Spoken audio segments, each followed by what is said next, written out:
So, May 2025, Ron Ramos is going to talk to us about ground up construction. I've known Ron for the last 2 to 3 years. Um, we have great conversations.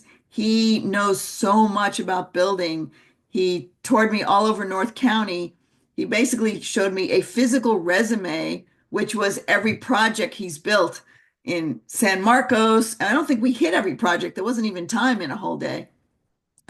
San Marcos Vista, Carlsbad, Oceanside. He's done some projects in Orange County, which we didn't even get to.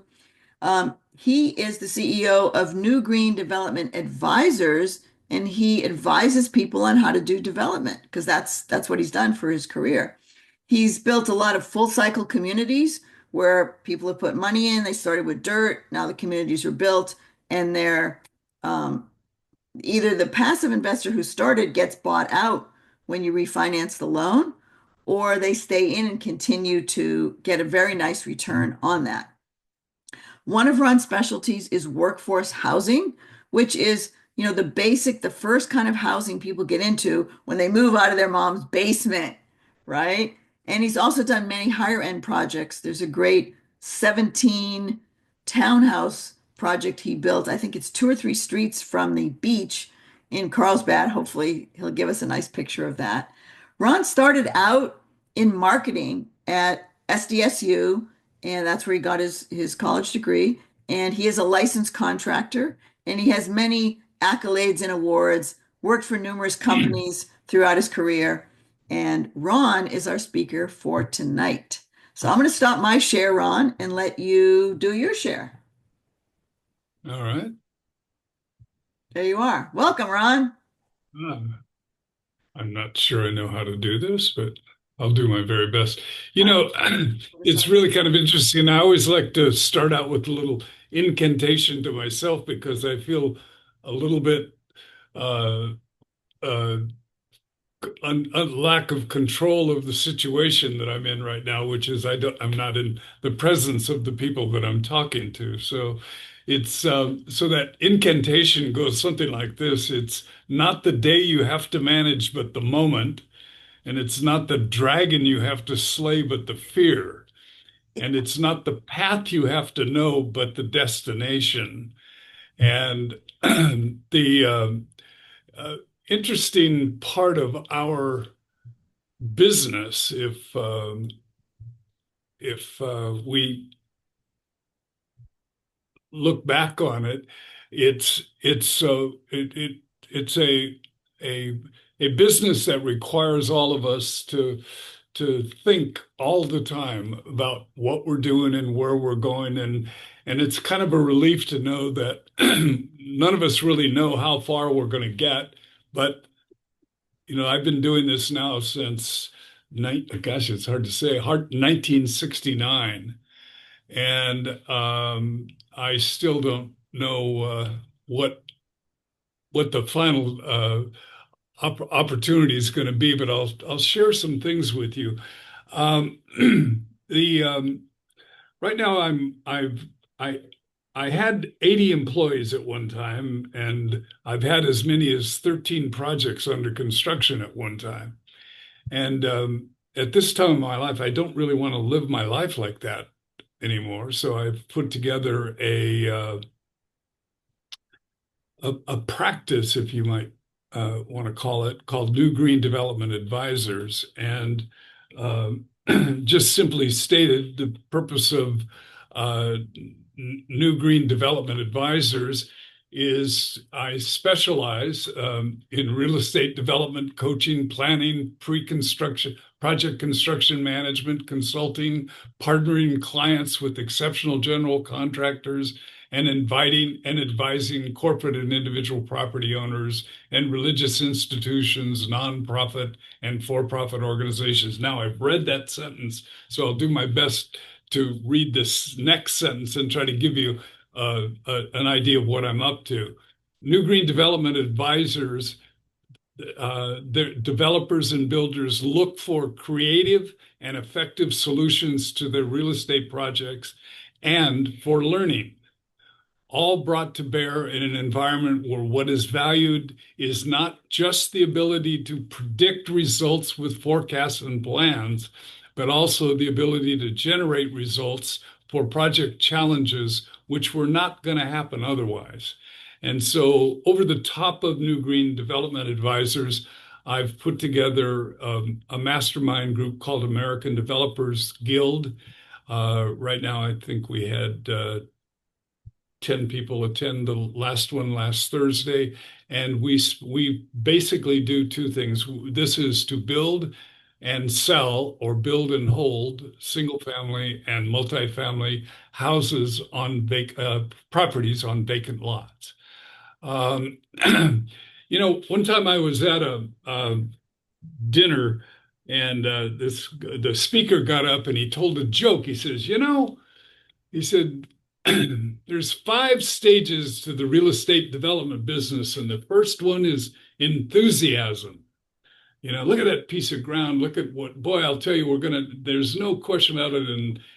And after a while, it gets into the project, and pretty soon issues start showing up, and he gets concerned. The next stage is it goes into panic. The lender's beating on the door. The fourth stage is find the guilty, and the fifth stage is punish the innocent. And of course, the whole room breaks out laughing because everybody knows that somewhat this is true. Like all humor, there's a certain amount of truth that makes it funny. Um, and I don't know the level of experience of most of the people that are here tonight, although I'm sure that many of you are well experienced. But one day I came up with the definition of ground up real estate development, and simply the definition is turning land into cash. And we're going to dive into the world of real estate investment with a focus on some new opportunities that I've been involved with in the last 3 or 4 years. And I'll talk tonight a little bit about a fully entitled project that we have in Apache Junction, Arizona. And we'll look at a property called Ocean 17 that I put together with uh, a development company in San Marcos. Um, I was actually retired after 2000. From 2000 to 2010, I really bored myself to death, and I decided I'd work on a student housing building at San Diego State. And while I was working on the building, I was having a conversation with the general contractor that I'd hired. I think most of you or some of you might know it. It's a company called R&R Construction, really a great mid-level construction company, been in business 35 years, really good quality people, very experienced, long-term employment with everybody there.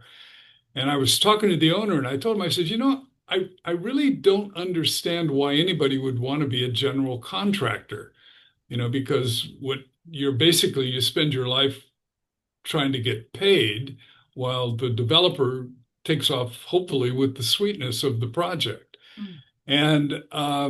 And so I made a proposal to him. I said, if you want to, I'll show you the difference between being in the accounts receivables business and being in the accounts payables business. And again, that's my definition of the distinction between being a general contractor and being a developer. So tonight, I don't know very many of the people that are on tonight, but if I'm going to show you a proposal of a project that I have, and with one of my developers, and the proposal I'm making to all of you out there is that if this type of financial adventure sparks your interest, we'd love to hear from you, and just say yes, and if not, say no.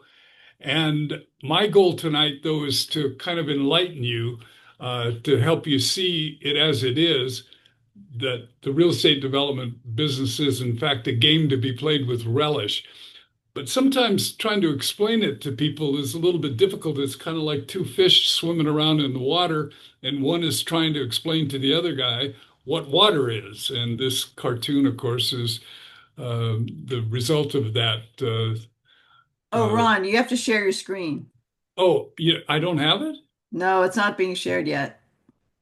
Oh, I'll be darned. I'm on I my think I screen. know you were talking, but I kind of thought, well, maybe those things are on a slide, but now we want to see what you're talking about. Oh my So gosh. I looked through some of the comments, and there's some people that are just in single family. They've done rentals or flips, and then there's a few people who've done some development, and some people raise money. So Yeah. we've got a mix of people here, and it's good to educate Yeah. them about ground up construction. Glendy, uh, maybe Glendy can come in here because I don't know why this isn't on my screen. Yeah, it's like a little green button that says share. Well, I know, but it's not there on, it's not there, is it? Maybe it's on here. No, no, no. Because I stopped my share.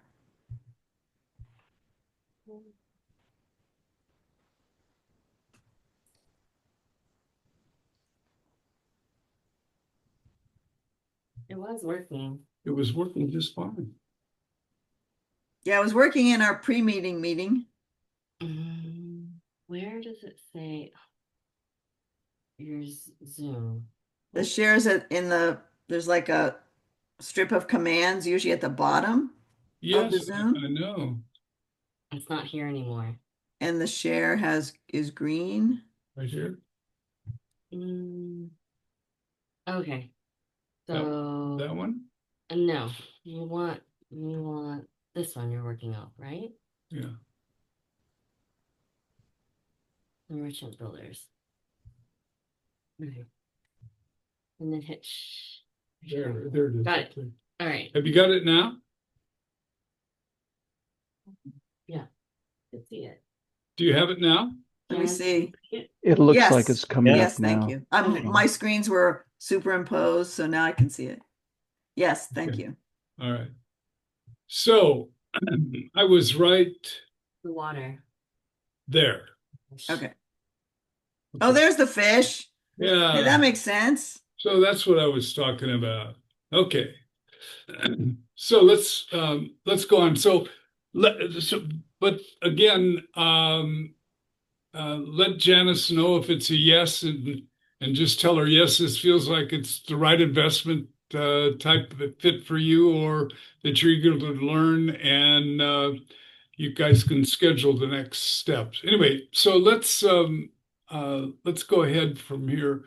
Um, uh, this is a property that in 2019 we closed escrow on this piece of property in Carlsbad Village.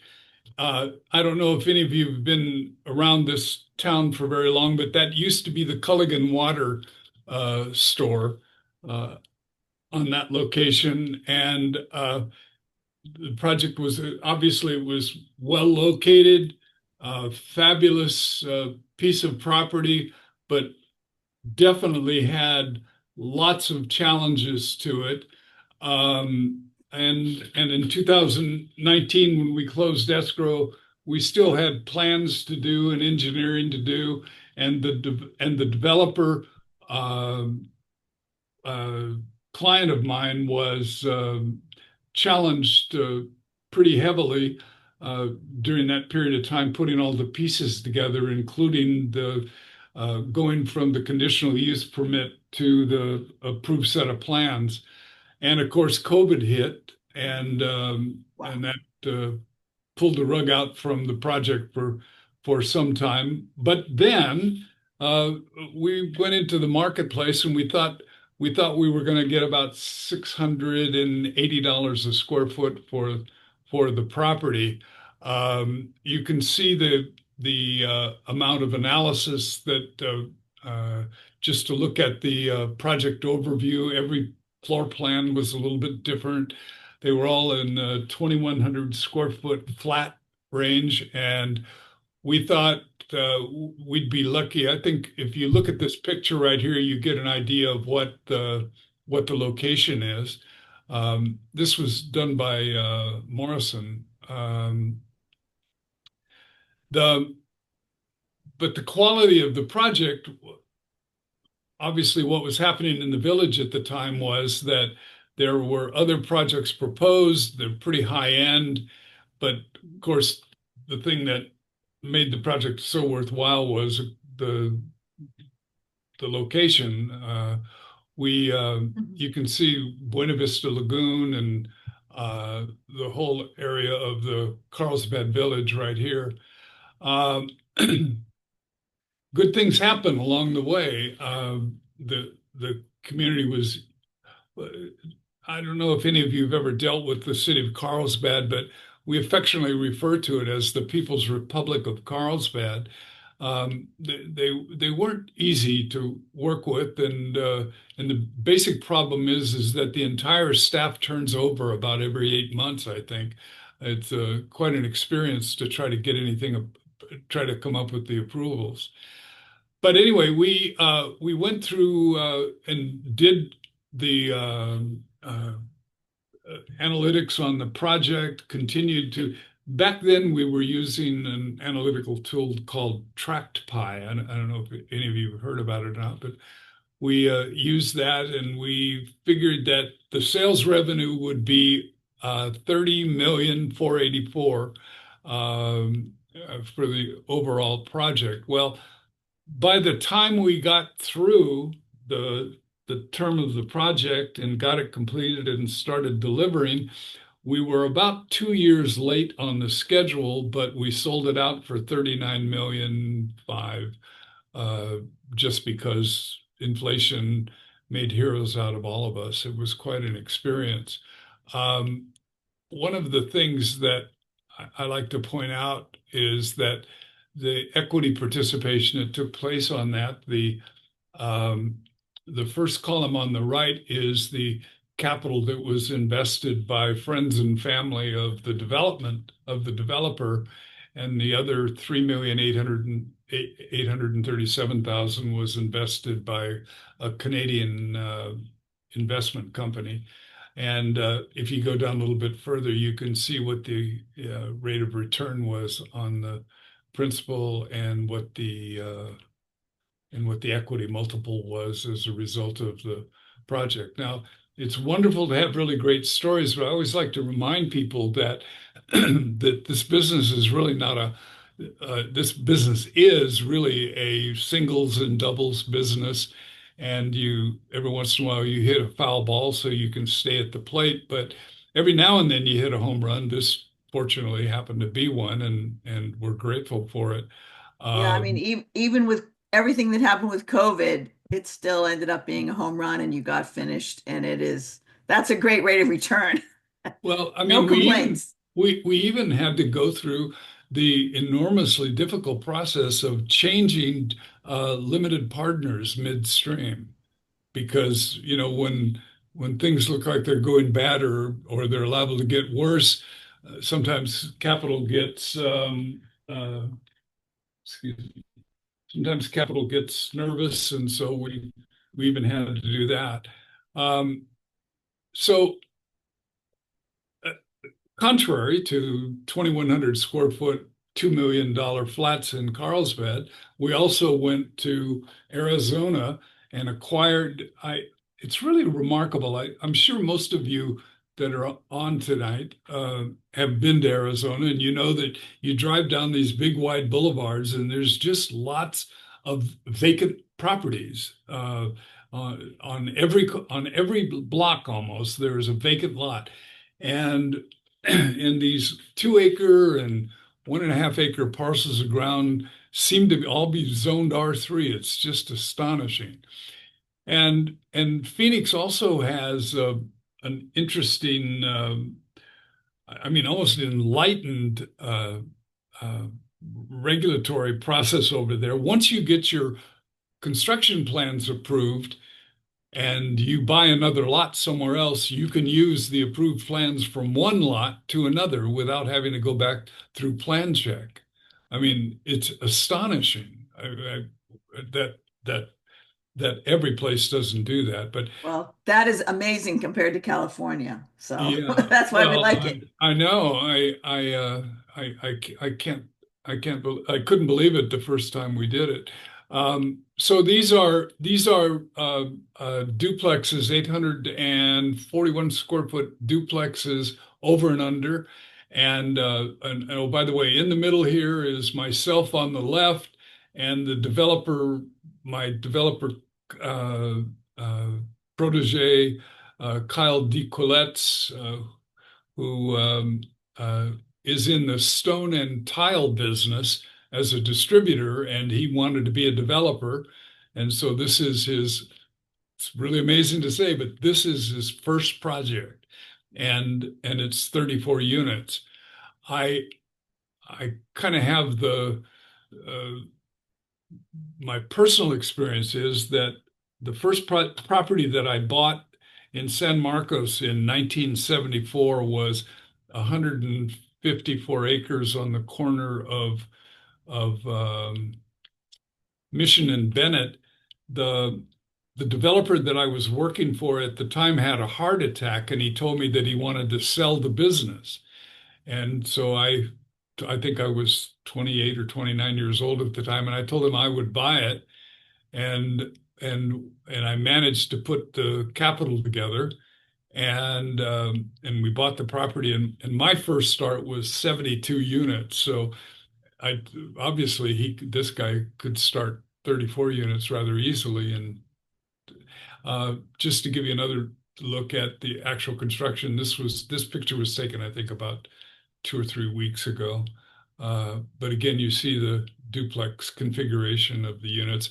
This 100 square feet of porch out there is a piece of the outside that gives the occupants of covered patios, and really very livability is really important in these units. And then so we also have a property of the same, basically the same size in Apache Junction. Now, Apache Junction's in the eastern valley of Phoenix. Uh, the fastest growing city in the Phoenix Metroplex is Queen Creek. And all of these growths, like this is where a major size battery factory is being constructed. The population increase and income growth in the eastern valley of the Phoenix Metroplex is pretty impressive, and it's provided us with core investable projects on infill property that create stable um, income. Now we're spring loaded. We're ready to pull permits on this project. Again, uh, the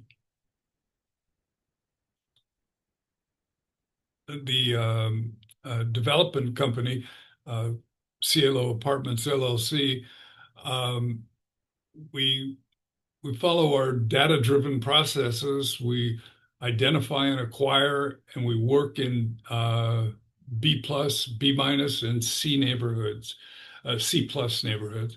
Uh, the uh, the floor plans, every floor plan has two baths in it. We actually have a three-bedroom configuration as well. Um, uh, the the analytics for the city that we follow are pretty common. I mean, most of you probably know it, but the number one issue in the city is population growth, and we have a formula that I think I don't know. Do you give them this slide presentation? Um, We don't give it out, but we have a recording that if they've been in the Zoom, I send it to everyone who is in the Zoom. Yeah, oh, okay. it'll be So on they YouTube. Okay, so they can see the formula here that pretty common, but certainly worth following. For the cities, what we're looking for is population growth median household income growth, median household or condo price growth, a controlled crime index, and job growth. Um, for the neighborhoods, we look for median household income in the range that that's referred to as the sweet spot. Uh, Contract rent kind of low, but median contract rent is pretty good. We also pay attention to the unemployment rate, the poverty level, and the breakup of the ethnicity in the area. So, Well, those incomes are not what we see in San Diego, but they right, can, for that right, income, they can afford the median rent. Is that right? right. That's the idea. Um, the same configuration, only with a lesser exterior to them, without having the covered patio over the entries. Uh, these are our workforce rentals um, that we think will that we've built and had no trouble stabilizing within 3 months. We did 18 units in South Phoenix and had it rented up in 3 months. Um, so what we're looking for all the time, and I want to point this out, what we're looking for is the first thing we're looking for is what's the proposed project going to provide in terms of income to the investors and the developer. The second thing is what's their risk tolerance uh, what would you think the risk tolerance should be? And that, of course, is regulates our cap rate analysis. And then finally, we want to know if we can do some good in the community at the same time, uh, building and moving uh, a group, deploying a group of qualified investors into an area that also improves the neighborhood. Um, so our ownership model is build to rent. I'm a I am a I, I've built in San Marcos. I've delivered about 1,000 houses in San Marcos, and in Oceanside about 1,300. And during that whole time, the terminology for what we were doing, because we were building FHA, VA, high production housing, uh, we were called merchant builders, and the old time companies like uh, Coffin and Broad, which is now KB, and those are all merchant building companies. Of course, those were the companies that we measured our success against. But the nowadays the term is BTRs, build to rent. Cielo Apartments LLC, its developers are trying to find other locations to do the same thing. So uh, the Cielo Apartments project is 30 units. It's being built by the same guy that's building the 34 units in Glendale.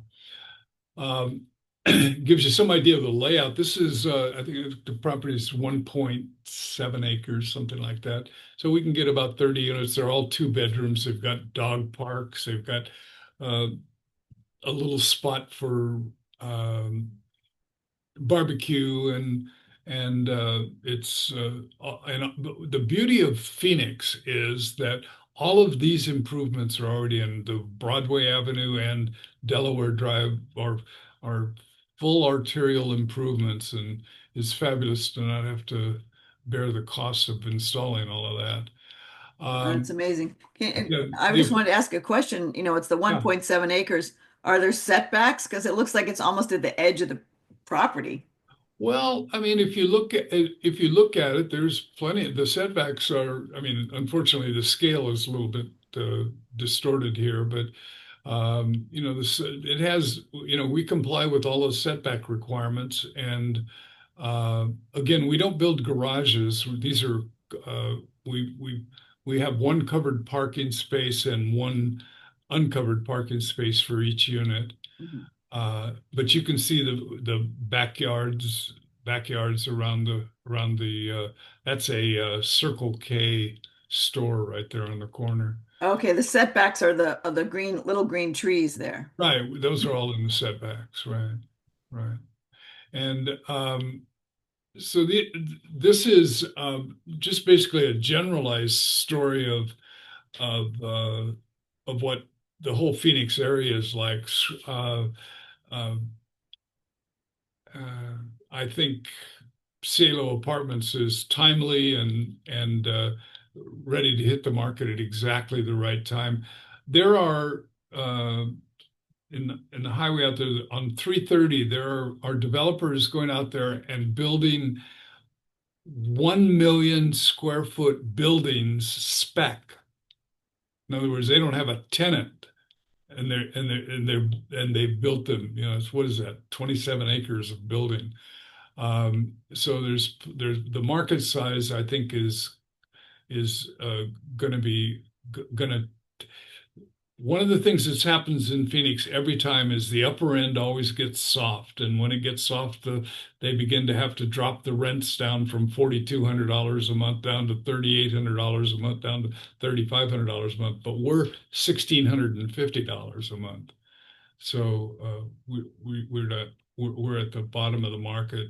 This will give you some idea of what the rents are. 30 units, $2.14 to $2.19 a foot, um, 25,000 square feet of building.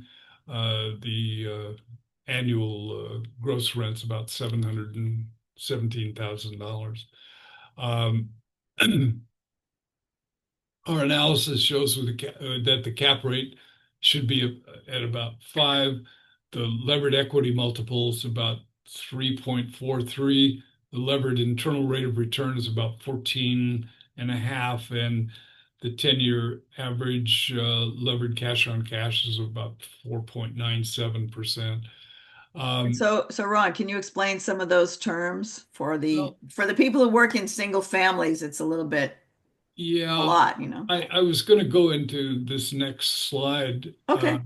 just to kind of show you. This is the it's it's always important to provide the one caveat, which is that in this business you have to count the numbers every day, and for the most part, the numbers in some way or another change every day. New information, new details, uh, unexpected things. So this is a way. This is our method of keeping track of everything that's going on in the project at all times. And if you take a look at the at this whole sheet, there is a I put this development yield spread in red just to kind of highlight it a little bit. Simply stated, I if you go out into the marketplace and you buy a 30 unit apartment house that was built in 1975, what you're doing is you're buying that apartment house not for the cost of the apartment house, but you're buying it based on what its income is, what its net operating income is. And the interesting thing about doing ground up construction is that you have the opportunity to achieve what some people call I've heard the term that it's the pop in the development, and that is that you build the building for uh, the the cost, and when you're done, the income that building produces uh, actually yields a what they call a development spread, or you can visualize it as a as a profitability on cost of about, and you want that number to be somewhere between 5 and 7%. Um, it's it's interesting because the more stable the better that number is, the more stabilized your income is going to be in the property. And I have uh, uh, quantitative analysts who can explain how that works. But the key to this is that all the numbers are in one spot, and you have a pretty good idea. If you follow me, I'm sorry this is probably a little bit small on your screen, but I hope you I hope you can see it. Besides the acquisition on the left side, the financing is what makes the project work. And in this particular case, and on the right side of the sheet where it says sources and uses, many people call that sources and applications of funds. That gives you an idea. This our uh, analytics can produce what the equity amount is that's needed for the project, and gives us a good look at the total cost. And from that, the metrics produce uh, a pretty good statement of what the internal rate of return is. And the equity multiple means simply that they uh, produce, if you put $2 million in, you're going to get 1.23 times that money back. Uh, that's cash, in addition to the tax benefits of owning the project. Um, I put this in the slide presentation. I thought these slide presentations were distributed, so I would just show what a 5-year hold would look like, and what Okay. Well, what before the you do the 5-year hold on the slide previous, so just so people know kind of the basic numbers or the ratio between the equity is really what you raise from investors, and then the debt is a large loan that you go and acquire, right? That's like where it says sources well, of right, money. right. The equity is what the investor puts in the project, So the two investor million. and the developer, because the developer has money in the deal too. Mhm. In this particular case, he's got 650,000, I believe, in the project. So of the 2,178,000, he's got 650,000 in the deal. And the construction financing, I've got it in there right now at 75.3%. We just recorded a construction loan for 6.9 million on the other project, on the project that I showed you the pictures of. And that's only 64% of the loan to cost value, because uh, we had to put a lot more money and a lot more cash into the project as a result of the lender. Then then after you get done with the project and get it stabilized, of course, we want to get the permanent financing in place. And I've got the permanent financing at a loan to value of 70%. I just think it's going to be all of these numbers will change. I did this set of analytics, just to kind of demonstrate the level of focus and the details that are involved. Yeah. So just for people who maybe do single families, it's basically there's a construction loan, which is set probably 2 years to get it built. You rent Mhm. them out, and then and then that middle portion there is you refinance into permanent, 10, Right. 20, or 30-year loans. And that's when you hold it as the rental. That's the refinance. Kind of Right. like if you got a hard money loan to flip a house, guys, and then you decided if you didn't sell it, you kept it as a rental, and then you go get a longer term loan with a lower interest rate because there's less risk for the bank at that point. So the construction loan's a little bit harder to get, but Ron's an expert at that. And then you refinance into more stable financing once it's rented up. Yeah, somehow or another, it feels like the construction loan we recorded in January on the Glendale project. It seems like that was the only construction loan I heard of in the country, for crying out loud. They were very difficult to put together without putting loads of cash into the deal, which we ended up doing. The total cost on the project was close to 12 million, and we could only borrow 6.9, so the rest of it was cash. Um, so I just wanted to finish, Janice, by saying that uh, I wasn't sure what the population would be on tonight, but all of the people that are looking for advice, if their answer at the beginning was yes, they're interested in looking at it, um, and if they can contact you regarding the next steps for the CLO project, I want you to know that our current construction loan candidate would find it very comforting that there was interest in adding in bringing capital into the deal. Um, I think that's the extent of my slide presentation. Um, what else can I give you? That's your office there in San Marcos, and you actually work in the same building as Richard and Richard Construction because they do some construction for you here, and they also build some things in Phoenix for you, right? They're actually building the project. We're under construction there, and we have costs from them on Cielo. Mhm. I've been working with them since 2015, so I've got a good Awesome. history with them. Um, So I think if you guys have questions, Ron's open here to answer any questions you have. And then later, if you do want to find out more about this or you want to be a passive investor, either with your IRA or your savings and things like that, we'd have to get to know each other more. I don't know how many people are accredited or non-accredited in the audience, but you can always set up a call with me to discuss that. And it's under talkwithjanice.com. And I think Richard will post another one, another link, because some people came in and out during the conference. So if you can put that Talk with Janice link also below, Richard, and then you guys can either come off mute, like you could raise your hand. You see in the Zoom, you can either raise a hand or just, if you can't find that, just come off mute and ask Ron a question. Or you can type it in the chat and I will read them out.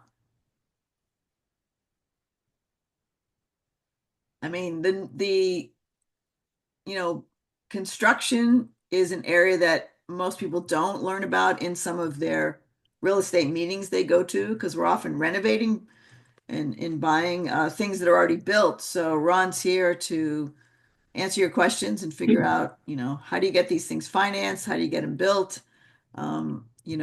He's got years of experience doing this. So I mean, you we said some projects were tough, Ron, and I guess that's what made your hair go gray, right? Was those well projects that were difficult. we affectionately refer to the apartments that we see people buying that were built in 1964 as used housing. Um, Used housing. Yes, you like yeah, new housing. They like used right, housing. right. We like the smell of new wood. Yes, the smell of old housing is tough. My I'm renovating up in Sacramento and we were putting in a new water line all the way to the meter. My guy today called me and said, "Oh, by the way, we just noticed that the sewer line is also too old and we're putting that in new as well." So that happens when you have old properties, right? Well, I just featured these two projects just to kind of give you an example of them, but we actually have $239 million worth of projects in the pipeline right now at some level, uh, all under some form of contract, but some of them ready to finance and others still in preparation. Um, Right. my my my hope is that I can spend the time that I have left in this industry, that I can spend it passing on the work to other people. So that's what New Green Development Advisors is about. We Right. serve as a group of expert advisors for people that want to grow in the business from a almost universally, almost every one of the programs out there like multi-family mindset and Grant Cardone and all of those guys, they all are talking about acquisitions. Nobody promotes the idea of ground up construction, and we think it's easy to. It's just as the old places. You may close escrow and have income the next month, but you've still got to face that long haul toward renovation and forcing the rents. Yeah. So And tenants, I'm Well, we have toilets, a and couple trash, right? questions in the chat. sure. So we have a few questions coming in. I'll read them out to you. So one Okay. person asks, is this applicable to Canada? Can Canadian builders get construction loans? I'm assuming yes. And then what are the next investment projects? That's from Ani. And that was the first question that came in. Canada has some very interesting banking rules that the we had partners from Canada, one from Montreal. I had a partnership for 11 years with a company from Montreal, and they actually can finance construction in the United States. And what they do is they ship the proceeds to the Netherlands Antilles, and by treaty repatriate it back into Canada without tax. So there's some real advantages with Canada. Canada, I think, only has 5 banks nationally, and those five banks are governed by a set of rules that are quite a bit different than ours. Would you be able to accept monies from out of the country I have. assets? Oh yes, Okay. yeah, I think that was the basis of the question. yeah. And what was the second one? Um, In the chat, Anna wrote something. the second one was, what's the next?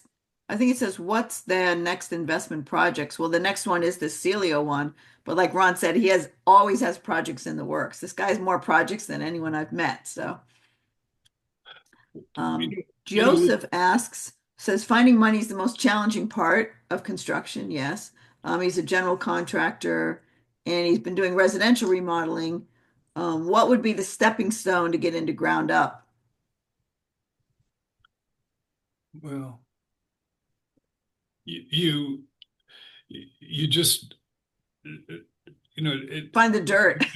you have to be willing to plan all the way out to the house being there, and then work yourself back and figure out what the numbers are to make a proposal to the capital that is both attractive, and the investor can get caught up in the plan and the vision for the property.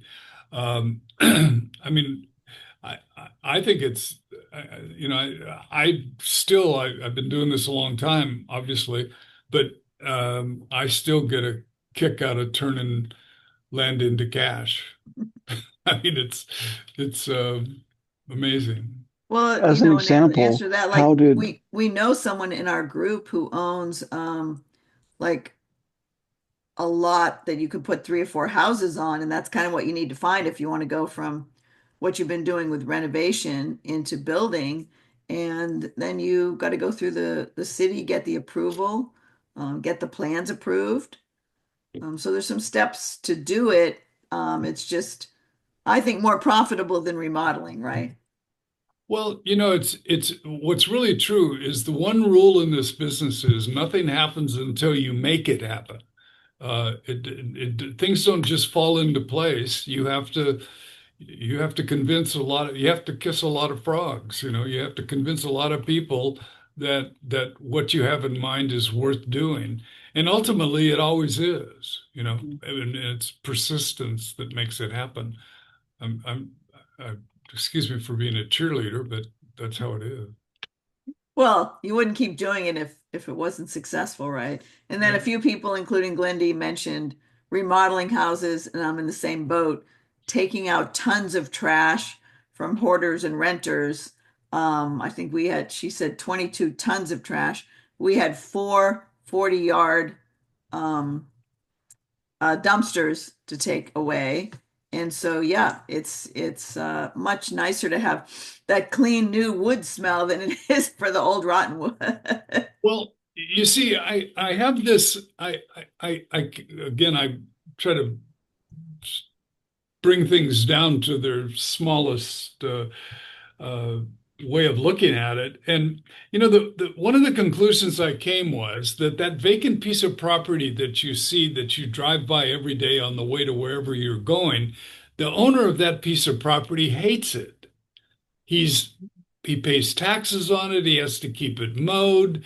People dump trash on it. People move on it and start squatting on it. I mean, vacant property, in my view, is a great opportunity, and you can start at any size you want.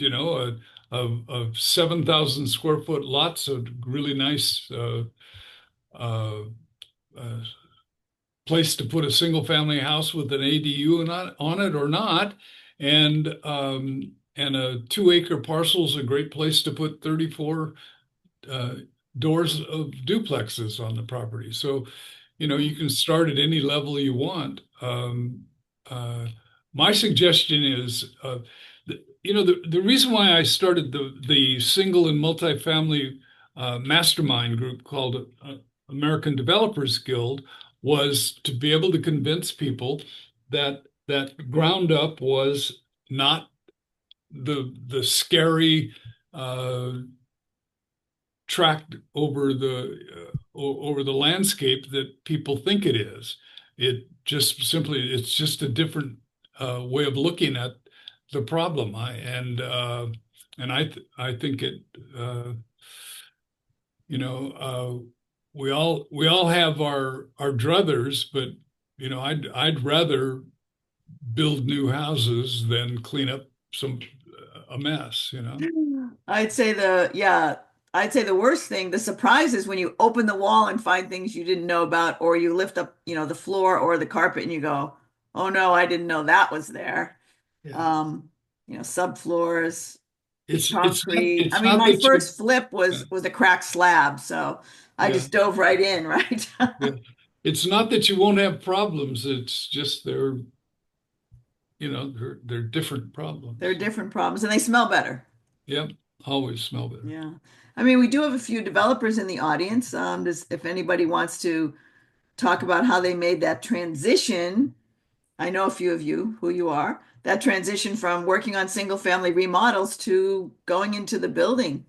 So if anybody has any comments on what got you over that big leap when you did that. So we have another question from Joseph. What's a healthy profit margin for ground up construction to ensure a reasonable return? That's something that you started talking about. Yeah. And at what point does the margin become risky due to overhead and carrying costs? I think that's what people worry about, right, Ron? So go ahead. Well, there's kind of a rule of thumb. If what you're building is single family, 1,250 square foot, 3 bedroom, 2.5 bath, uh, uh, FHA financed or VA financed or whatever, conventionally financed property, and you're building several at a time. I mean, we all want to work somewhere in the 12 to 14% net pre-tax distributable uh, income. We want to be able to be in that range from a feasibility standpoint. If you're building it to the minimum, I think if you're building a project for rent, is I think you want to have a, uh, a at least I mean at least your equity multiple has to be at least over 1.5. uh you know and and the the biggest challenge I have with everybody is simply bringing people to the understanding that it does matter what things cost. And I love the question that Elon Musk asked, which was he found out that NASA was buying engines made with titanium, and he asked the question, "Why are you using titanium in these engines?" and nobody had an answer for it. The I I can tell you that we learned how to use a framing machine, so we could, instead of uh, trucking pre-built walls, which were basically trucks full of air. Instead of doing that, we learned how to use a framing machine so we could reduce the cost of and do the work on site. It's So it's just, learning how to control your costs, right yeah, then. yeah, it is the most important. It's why restaurants have the soda machines. They buy the syrup, they put the bubbles in the water, and it comes out instead of buying cans and bottles, right? Yeah. What's cheaper to transport? And Mhm. you maybe you could touch on that dirt thing you talk about. And one of the most expensive things is Export. exporting dirt. But you like Phoenix because of these flat lots, right? I mean, San Diego has a lot of hills and stuff. Actually, Phoenix is more wonderful than that. It's not only flat, but you don't have to do anything to it. The soil is in great shape, and it's been a good experience so far.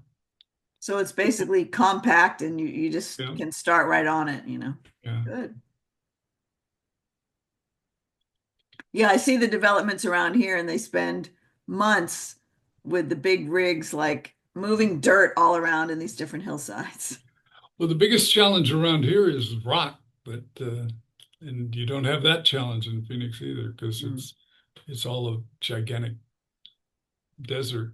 Yeah, so I guess one of the questions about the profit margin is maybe where to be, obviously you have a fudge factor, but where could it go wrong? Is it the loan cost too much, or is it the construction costing too much, or all of the above?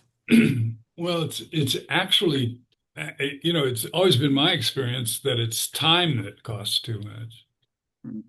and uh, you know, uh, there's a distinction between how general contractors do business. They estimate, but developers have to learn how to purchase. Now, making that distinction is not a small leap. How much? People always say, "Well, how much per square foot can you do this for?" Right? Well, then you can act on that information, or you can determine how much per square foot, and that's the difference. I believe that the development process includes purchasing, not estimating. Uh, Right, because you're yeah, purchasing so much in bulk that you have to know how much each item. It's right. just like making any budget. It's got to be more itemized. The more itemized it is, the safer you are, I believe. Well, every general contractor, if you're hiring a general contractor, every general contractor will mark up the subcontractor's bid because he's got some risk in that. And so he'll mark up the subcontractor's bid. So you you you have to you have to work hard on that piece. It's how much it costs that counts. That's the biggest number. Yeah, because they're like you said, they're averaging it or estimating per square foot without Right. looking at the cost of every single material. And of course, they will come into the owner and say, "Oh, we need to do a change. The materials cost more. Here's your bill." Yeah. Yeah. But yours is all laid out, and the fact the fact that you got through that project in Carlsbad during COVID when materials were in short supply, which extends the time, and then material costs went up because they weren't available. They were 30%, Yeah. 35%. It was amazing. If I could maybe share one more experience with everybody. Uh, During the days of high production housing, when we could start 60, 70, 80 units at a time, we had a lot more control over costs than we do now. Um, because we don't have large enough starts. If the bank lets you start 15 units, if you're building single family houses, if the bank lets you start 15 units, you're doing pretty good. So I don't know if it'll ever get back to the volume construction we've done in the past, but The larger scale. Well, that's sometimes when a builder would, if the market goes down, they would just be like, oh, I can't finish this development, right? So some of them are built and some aren't, right? yeah, yeah. Or the model homes are there, but they're not. So we have a question from Alex Lisnitsky. If Phoenix is easy, wouldn't it attract all the builders to the area? Well, some people don't want to go. I mean, Ron flies out there every month. It Some people don't attracted want to do us. that. And then wouldn't it flood the market? There's an awful lot of land in Phoenix. I'm kind of answering the question, but I do know that there's so many um, large companies moving their factories to Phoenix that the job growth is pretty incredible. And then how do you find reliable contractors outside of your core geographic area? Like if you didn't have Richard or Richard Construction also having a branch out there, how would you find them in a new area, Ron?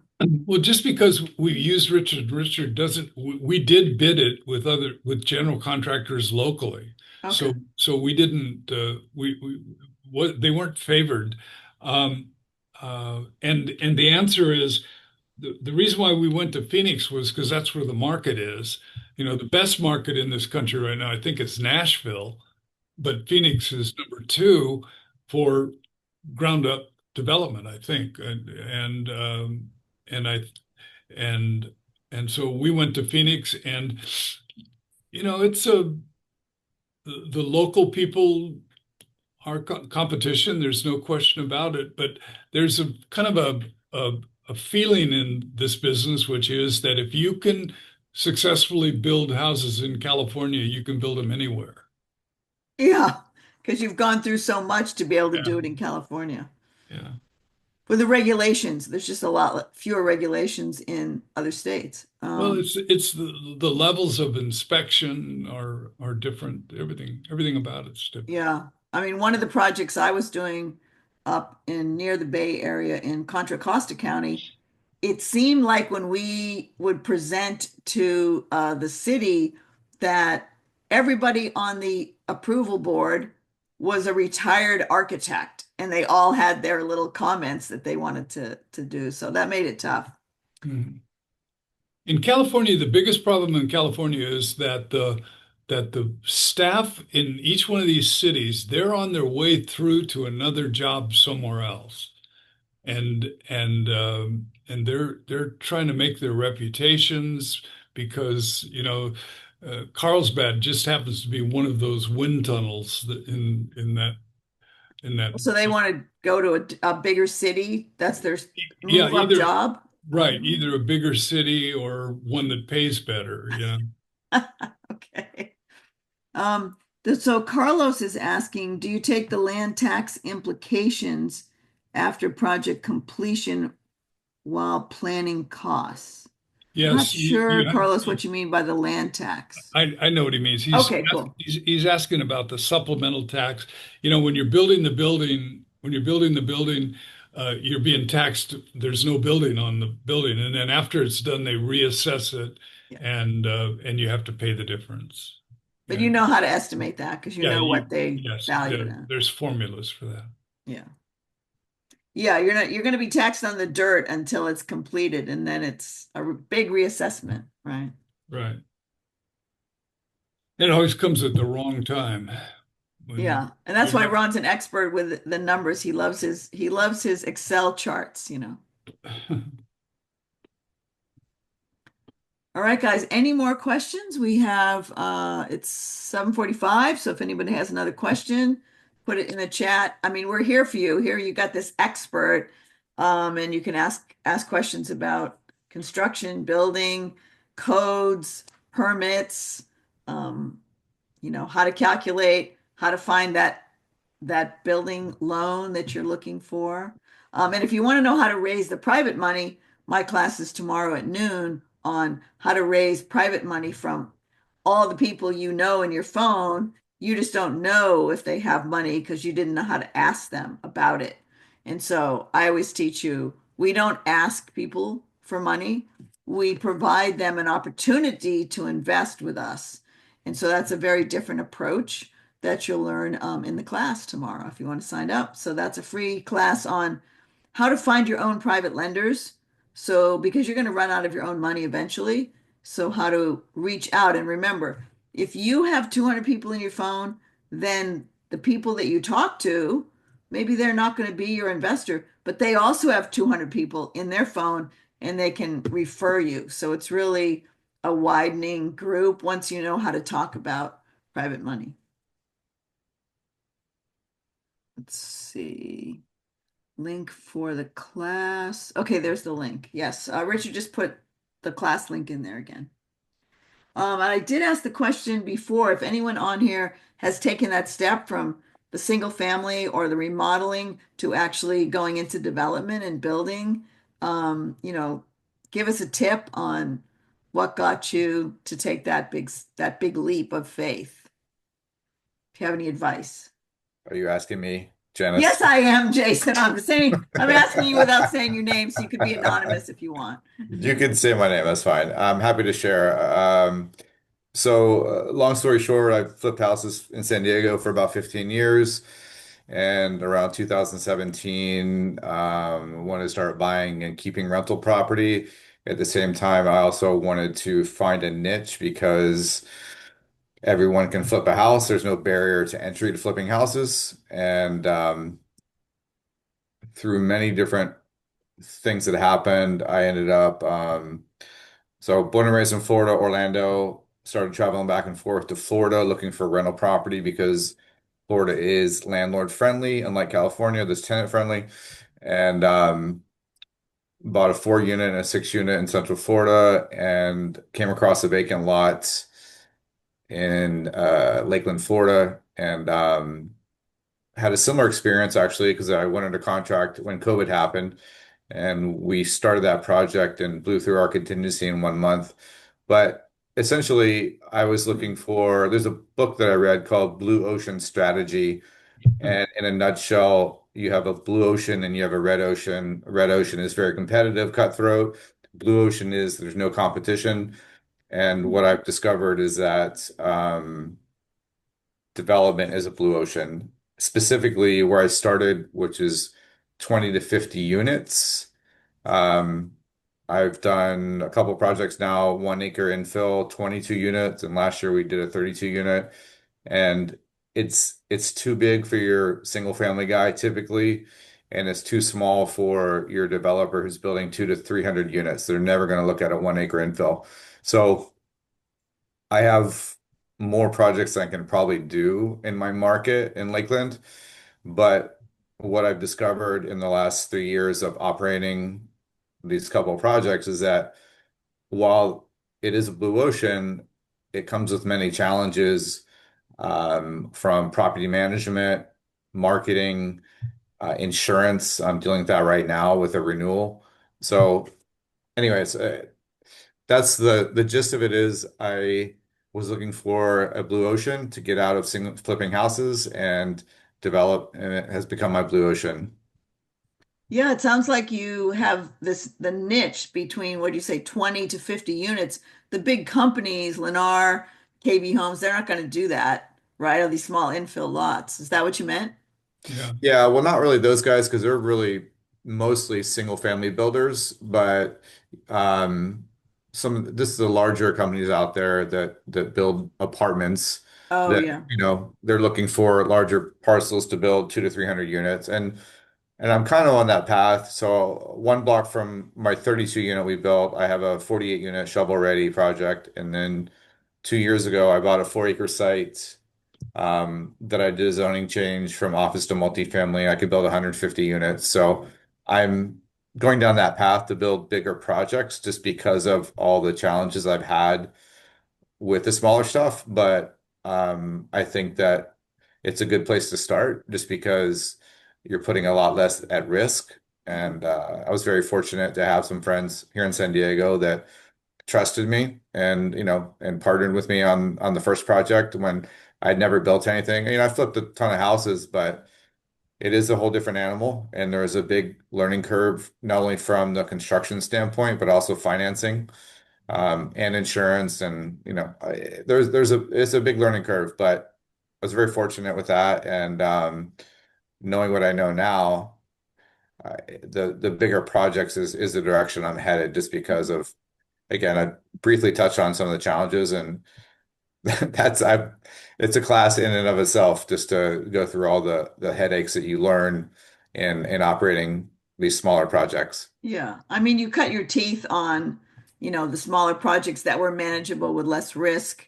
And I'll say, like Dave Lindahl always did his apartment renovations, and he did tons of uh, duplexes, triplexes, and fourplexes before he went into the larger apartment thing. So now you have the experience. Someone's going to lend you more money to do a bigger project. So, but you had the guts to step out of your comfort zone and find that it was easier. And I think when many of us do that, we think, why didn't I start that sooner?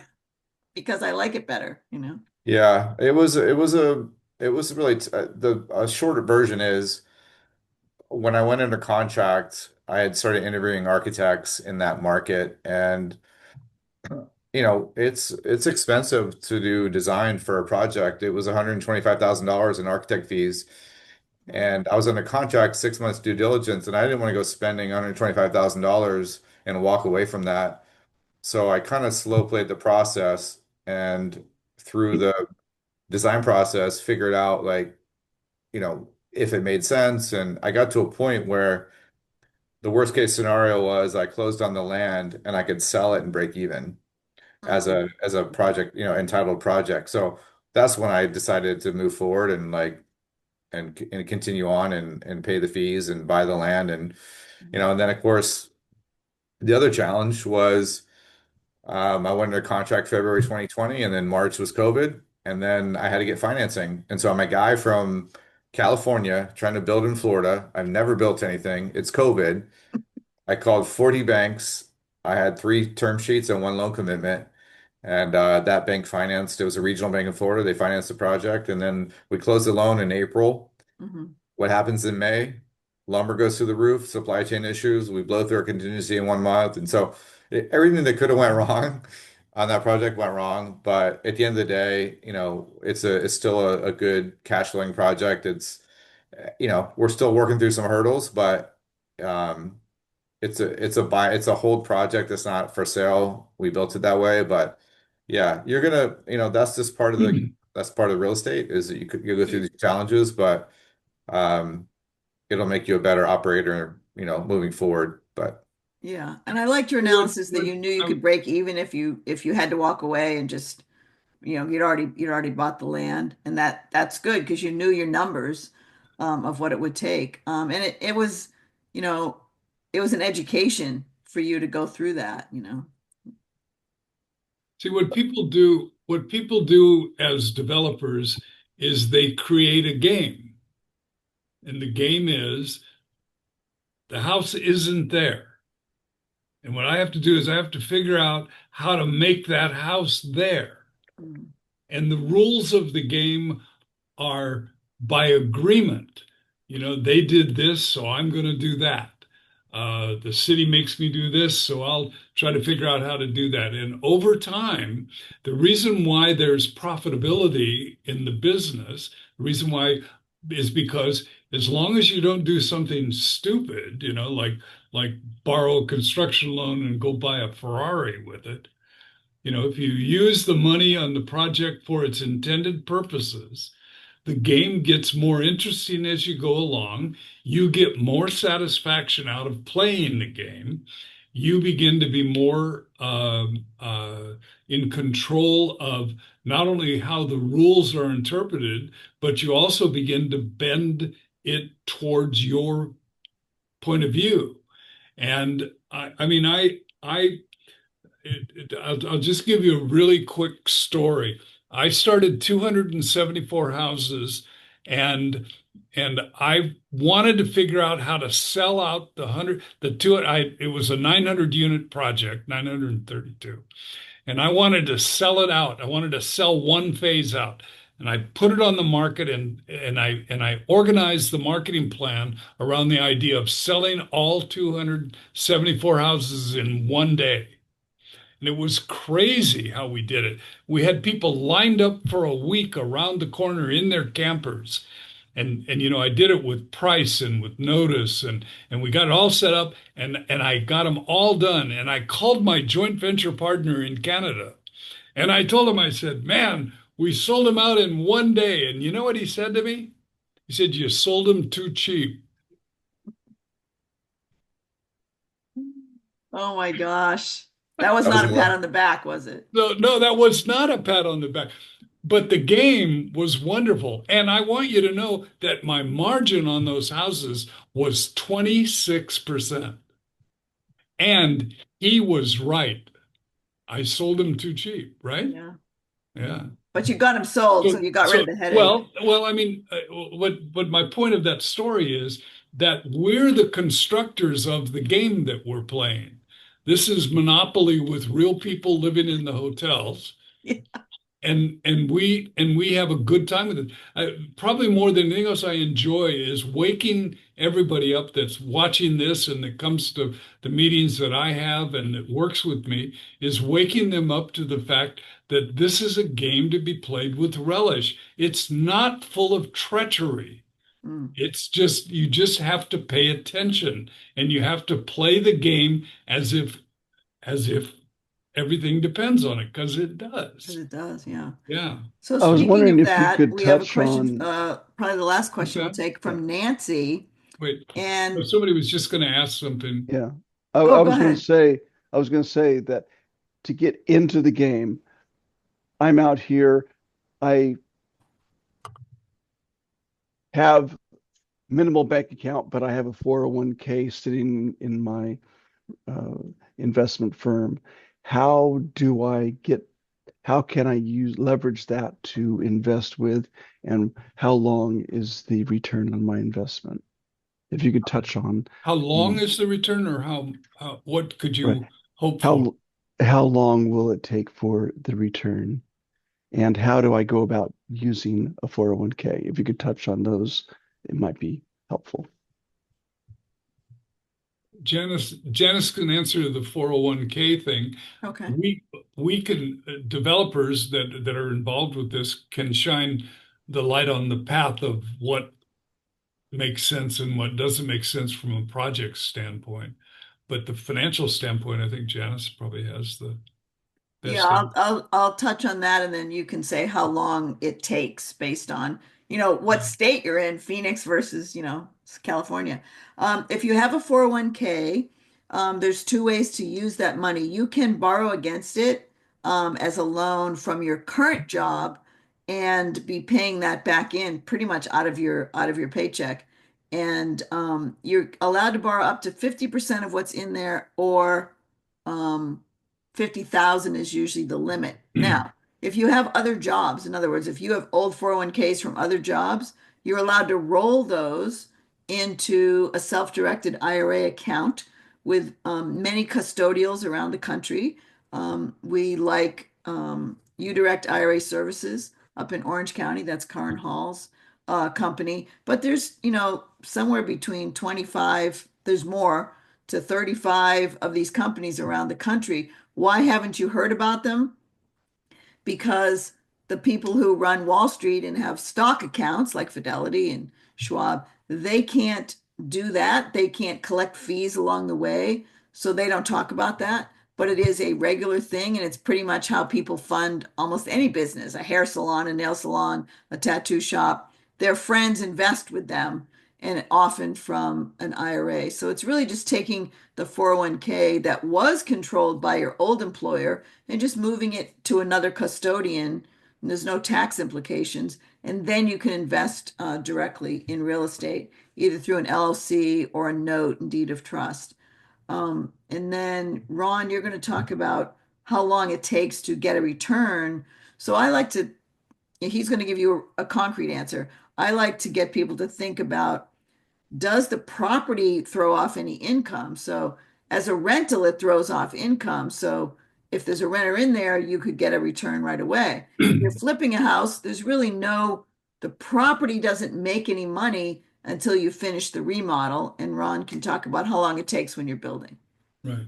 If you acquired a piece of property that has zoning that by right you can build what you want to build. In other words, if it's zoned for this and that's what you want to build, if you want to do that, it'll take you somewhere between 6 to 11 months to get it to the point where you can permit the development plan that you have for the project. After you get that, it'll take you, after you get that approval and those permits, then you can dovetail the financing into that. That'll take another 2 or 3 months. So I generally think that it takes the front end of a project, give yourself 12 months. The construction of the project, give yourself 12 months. So in 24 months, you've got an income producing property at that point. And the income producing property, you pay the construction loan off with the permanent financing you put on the property, and hopefully you have some cash proceeds out of that financing because you borrowed 70% of the cost and you're going to borrow on the permanent financing 75% of the value. So you create some tax-free cash. So that's where you hopefully, the times are right and the interest rates are right and the lenders are all looking for loans. You can do really cash out loans that at least recover your capital. Right. And It just hit me then because you're borrowing on the costs, but you you're borrowing the refinance, you're borrowing on the on the value, which has now value. increased greatly, right? Right. And remember, the money that you're putting into the property is round figures 25 to 30% of cost. Okay. So if a project costs $10 million to build, you're going to put $2.5 million into that project. But when you build the project for two and a half, when you build the project for $10 million, when its permanent financing is ready and the building is stabilized, you then have the ability to borrow on a valuation of maybe 14 million or 15 million. And you borrow 70 to 75% of that, which pays the construction loan off and returns some of your capital there. Now it changes, through the S curve of the economy.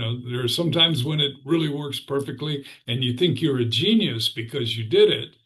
And the other, I mean, sometimes we think we have the Midas touch because we hit the market right between the eyes. That happens.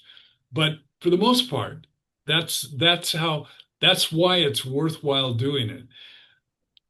Is his money in the 401k? Does that money have to be repatriated back into the 401k? It does not. I mean, Okay, if you're borrowing it, obviously it's if right. you're with your current employer, it's you're borrowing it. I've had people borrow from HELOCs or borrow from the 401k, put the money in and then pay it back later. If once you've moved your money, it's called a rollover into an IRA. It stays in the IRA until for the rest of your life till you retire. Right. Yeah. Yeah. So I had one other question before we got Jason in there is as someone who's Nancy, new to real estate development, how can I tell if a contractor's quote for building a duplex is reasonable? And this is, for doing a small project, obviously. And if I plan to sell it once it's finished, what percentage of return should I aim for? Well, I'm a contractor and a developer, and I get 4 bids on every project. I mean, I that's how I tell if it's Yeah. reasonable. Because Yeah, there's somebody who compare wants the bids. job. There's somebody who wants the job more than the other guy. Yeah. You compare the bids and you look at them. And you call around and you talk to people, and it's always the question, how much Well, the other question was that Nancy asked was, what return should I be aiming for? Well, return, of course, as much as you can get, but you know, I think you have to be looking for in an internal rate of return of somewhere above 14% is pretty attractive. Mhm. Yeah, that's what you want to aim for, and sometimes you go higher, and of Sometimes course you some. get sometimes, and then you think you did really good. Yeah. It's like when you buy a car, if the car runs real well, you were really smart. The deal you made was fabulous, right? If it doesn't run well, the salesman sold you a lemon, right? Right, or it's the Yeah, designer and engineer's fault right, right. at the manufacturing. So another question is, if now it this question is to invest in one of these projects, how much do I need to be a developer? I think also what AJ is asking is how much do I need to be a passive investor in the project? And usually when we do these, we set up an account where your minimum is 25 to 50K as the minimum to come into the project. Yeah. Hopefully that helps, AJ. But you can type in something else if you had another question. It really depends. Um, and I'll define this for you guys. If you're not an accredited investor, and this is why I do that, what's your net worth project, is if you make over 200,000 as a single person 2 years in a row, you are accredited. If you don't, you're not accredited. If you're married, you have to make 300,000 as a couple 2 years in a row, or your net worth is over a million, not counting, and this is really important for California and New York people, not counting the equity in your personal residence. So if you have retirement accounts, savings accounts, equity in other properties, equity in cars, I mean, it doesn't matter where it comes from. But if you're worth over $1 million and you could liquidate that and it's over a million, and in fact, they might change that pretty soon because a million's starting to be not as much as it used to be. But that's what the law is on the books right now. Then you're accredited. So to go back to the question is when when when we put money in as a non-accredited investor, that's why we keep the minimum at 25K. But in the larger projects, we need more accredited investors because they usually put in more because it's a smaller percentage of their overall net worth. So you'll see some projects say minimum 25, usually when they only have to raise like a million or 1.5 million. Once you get up to the 2 million range, we're really looking for accredited investors who can put in 50 to 75 to 100K each person. So that's kind of the numbers you're looking at. If you're not accredited and you want to invest in one of these projects, we have to get to know each other because it's basically a friends and family. We have to meet, talk on the phone, do all that stuff. If you're non accredited, they allow you to just put money in because they think the government thinks, well, you know what you're doing. Or you can set up a call with me and we could start the process to just figure out what you're interested in. All right, guys. Well, it's 8:10. I want to thank Ron for being here as a speaker, and I've been looking forward to hear his presentation for a while. And I appreciate all you for being here. I know if you're, on the West Coast, it's 8 o'clock, but if you're in another part of the country, it's getting late, and I appreciate your attention and being here for our whole meeting. We meet once a month on the fourth Thursday of the month. And then we have in-person sort of networking, brewery, restaurant meetups, um, sunset cruises in the summer down on Mission Bay. And it's a great time to network and see each other in person. So thank you all for being here. I appreciate you. Grateful to you Look too. on Meetup for any future events that you want to join. Thank you, Ron. You're welcome. Thank you. I'm very grateful. Good night, everybody.